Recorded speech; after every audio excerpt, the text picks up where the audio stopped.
성도님들, 오늘 본문은 우리에게 너무나 유명한 큰 물고기에게 삼켜진 선지자 요나에 관한 이야기입니다. 그런데 오늘 본문을 자세히 들여다보면 이것은 단순히 물고기 이야기가 아니라 하나님의 이야기라는 사실을 이내 발견할 수 있습니다. 가져오시는 본인의 성경책으로 오늘 본문 요나서 1장 17절 함께 읽습니다. 여호와께서 이미 큰 물고기를 예비하사 요나를 삼키게 하셨으므로 요나가 밤낮 3일을 물고기 뱃속에 있으니라. 이제 오늘 본문 요나서 2장 10절 말씀도 함께 읽습니다. 여호와께서 그 물고기에게 말씀하시매 요나를 육지에 토하니라. 성도님, 오늘 본문은 시작도 끝도 모두 하나님입니다. 그 가운데 한 사람이 변화되는 장면이 나오는 것이죠. 도망가던 요나가 기도하는 요나로 바뀌고, 하나님의 사명을 완강하게 거부하던 요나가 어느새 순종하는, 하나님의 구원을 준비하는 사람으로 변하게 되었습니다. 오늘 새벽 하나님께서도 우리에게도 이와 같은 은혜를 주시기를 바랍니다. 성도님, 오늘 본문을 통해 주시는 하나님의 메시지는 첫 번째, 하나님은 우리를 결코 포기하지 않으신다는 것입니다. 방금 함께 그 17절을 보면 하나님께서 큰 물고기를 예비하셨다고 말씀합니다.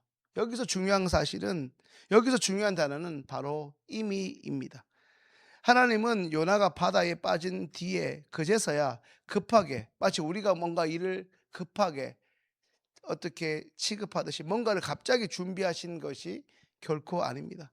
이미 하나님께서는 한수를 내다보며 준비하고 계셨습니다. 요나는 하나님을 떠났지만 하나님은 요나를 떠나지 않으셨습니다. 요나는 하나님을 피해 다시스로 도망갔지만 하나님은 그런 요나를 찾아 끝까지 쫓아오셨습니다. 성도님들, 흔히 우리는 이 물고기를 요나를 심판하기 위한 것으로 이해합니다. 하지만 하나님은 이 물고기를 요나를 구원의 도구로 사용하셨습니다. 왜 그렇습니까? 만약 하나님께서 요나를 벌하시는 것 그 자체가 목적이었다면 아마도 이 깊은 바다에서 요나의 숨을 거두셨을 것입니다. 하지만 하나님은 요나를 오히려 살려두셨습니다. 왜입니까? 아직 요나에게 하나님의 사명이 있었기 때문입니다. 하나님은 니느웨라는 나라를 준비하시기 전에 먼저 선지자 요나를 준비시키고 계셨습니다. 성도님들, 우리의 삶 가운데서도 도무지 예측하기 힘든, 그리고 이해되지 않은, 마치 요나의 물고기 뱃속 같은 시간이 분명 있습니다. 그것이 예기치 못한 질병의 시간일 수 있습니다.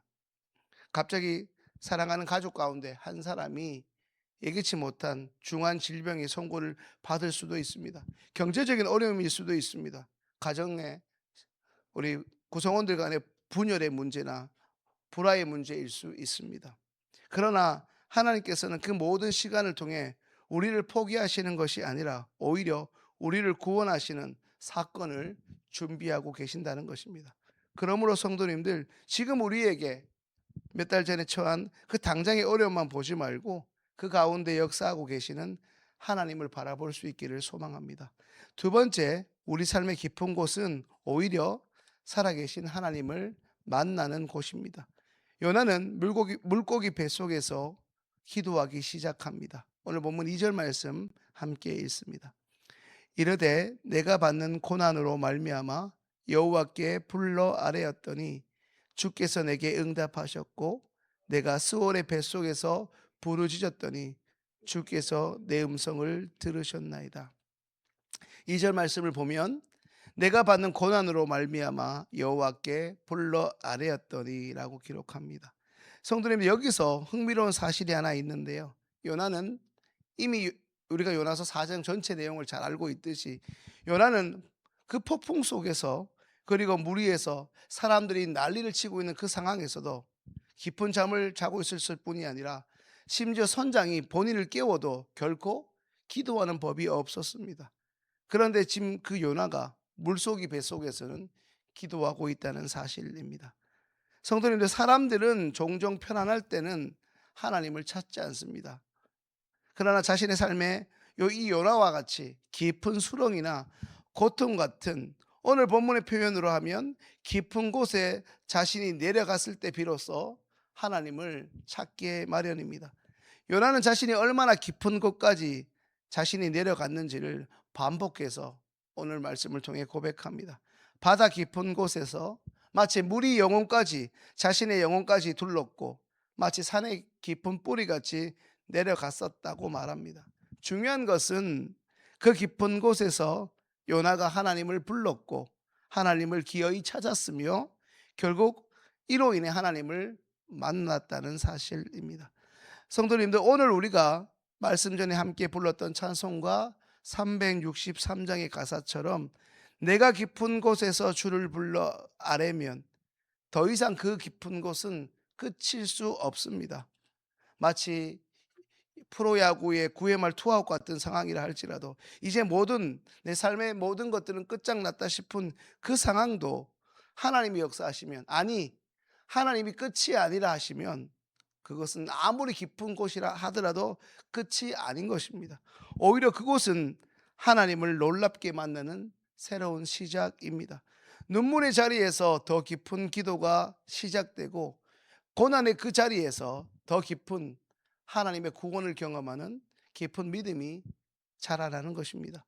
세 번째, 우리 삶의 회복은 다시금 하나님을 바라보는 데서 시작됩니다. 오늘 본문 4절 함께 읽습니다. 내가 말하기를 내가 주의 목전에서 쫓겨났을지라도 다시 주의 성전을 바라보겠나이다 하였나이다. 함께 읽은 4절 말씀이 사실상 이 요나서 2장의 핵심이라 해도 틀림없습니다. 내가 다시 주의 성전을 바라보겠나이다 하였나이다. 성도님들, 지금 요나는 아직 물속이 뱃속 깊은 곳에 있습니다. 상황은 아무것도 바뀌지 않았습니다. 자신이 처한 상황은 여전히 깊기만 하고 어둡고 고통스럽기만 합니다. 여전히 답답하고 절망적입니다. 변한 것이 사실 하나도 없습니다. 간밤에 고통의 문제로 잠을 뒤척거렸는데 일어나고 보니 여전히 똑같은 것입니다. 한마디로 죽을 것 같은 상황은 조금도 달라지지 않았다는 것입니다. 그런데 한 가지가 바뀐 것이 있습니다. 바로 요나의 시선, 요나의 관점입니다.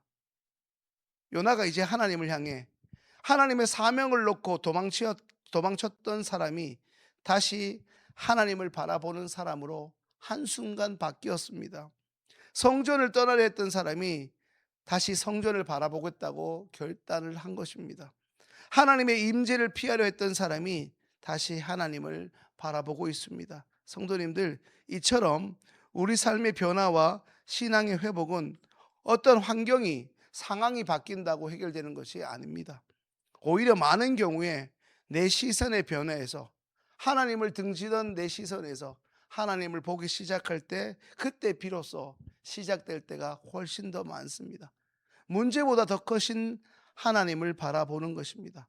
지금 내게 처해진 상황보다 하나님을, 내 눈에 보이는 사람들보다 하나님을 바라보는 것입니다. 우리가 삶을 살아가다 보면 하나님보다 문제를 더 크게 볼 때가 있습니다. 기도를 하기보다 걱정하는데 시간과 에너지를 더 많이 쓸 때가 분명 있습니다. 말씀을 묵상해야 되는 것을 알지만 현실을 더 크게 볼 때가 얼마나 많은지 모릅니다. 그러나 회복은 방금 요나처럼 이제껏 기도하지 않았던 요나가, 선지자인 요나가 기도하는 것이 중요하지 않다는 걸 왜 몰랐겠습니까? 그러나 실제적으로 그가 제가 다시 하나님을 바라보겠습니다 라는 이 고백을 시작할 때 비로소 시작된 것입니다. 오늘 보면 9절 함께 읽습니다. 나는 감사하는 목소리로 주께 제사를 드리며 나의 서원을 주께 갚나이다. 구원은 여호와께 속하였나이다 하니라. 이제 요나는 고백합니다. 구원은 여호와께 속하였습니다. 이제서야, 그제서야 요나는 깨닫습니다. 구원은 나의 안간힘, 내 힘으로 되는 것이 아니라 전적으로 하나님께 속한 것을 인정하게 된 것입니다. 다시 한번 요나서 2장 10절 말씀 함께 읽습니다. 여호와께서 그 물고기에게 말씀하시매 요나를 육지에 토하니라. 여기서 눈여겨 보실 것은 여호와께서 그 물고기에게 말씀하심에입니다. 처음에는 하나님이 그 물고기를 준비하셨습니다. 마지막에는 하나님이 이제 준비하신 그 물고기, 이미 예비하셨다는 큰 물고기를 향해 말씀하십니다. 이 말이 무엇입니까? 결국 처음부터 끝까지 하나님은 일하고 계셨던 것입니다. 하나님이 요나를 붙들고 계셨고 이제 요나를 이만큼 놀랍게 변화시키고 계셨던 것입니다. 말씀을 정리합니다. 성도님들, 오늘 우리 인생도 지금 이 물고기 뱃속과 같은 한치를 알 수 없는 고난 그 자체일 수 있습니다. 그런 지난한 시간을 보내고 있을 수 있습니다. 그러나 기억하십시오.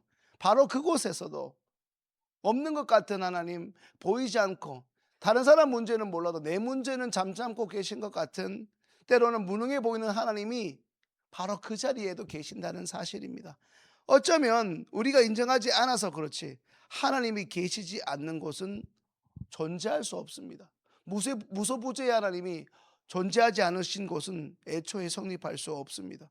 그냥 계신 것이 아니라 요나를 구원할 큰 물고기를 이미 준비하고 계십니다. 그러므로 성도님들, 말씀 위에 불이 꺼지고 우리가 기도하게 될 때 하나님께 드리는 오늘 우리의 기도가 이 요나의 기도가 되기를 소망합니다. 내가 다시 주의 성전을 바라보겠나이다 하였나이다. 그러니 주님, 저도 다시 하나님을 바라보겠습니다. 문제보다 하나님을 바라보겠습니다. 처해진 상황보다, 내게 주어진 환경보다 그 환경 속에 역사하시는 하나님을 바라보겠습니다. 여전히 두렵지만 전날과 달리 변한 것이 하나도 없다 하더라도 두려움에 잠식되기보다 두려움을 이기게 하시는 소망의 하나님을 바라보겠습니다. 이렇게 선포하고 하나님을 바라보는 우리가 되면 좋겠습니다. 여전히 저와 우리 가정, 우리의 삶을 붙들고 계시는 하나님을 신뢰하겠습니다. 이런 기도를 다시금 회복하시는 우리 성도님들께 하나님의 놀라운 은혜, 하나님이 예비하신 큰 물고기 같은 구원의 사건이 오늘 이 기도의 자리에서 시작될 수 있기를 주님의 이름으로 축원합니다. 오늘 주신 말씀을 생각하며 함께 기도합니다.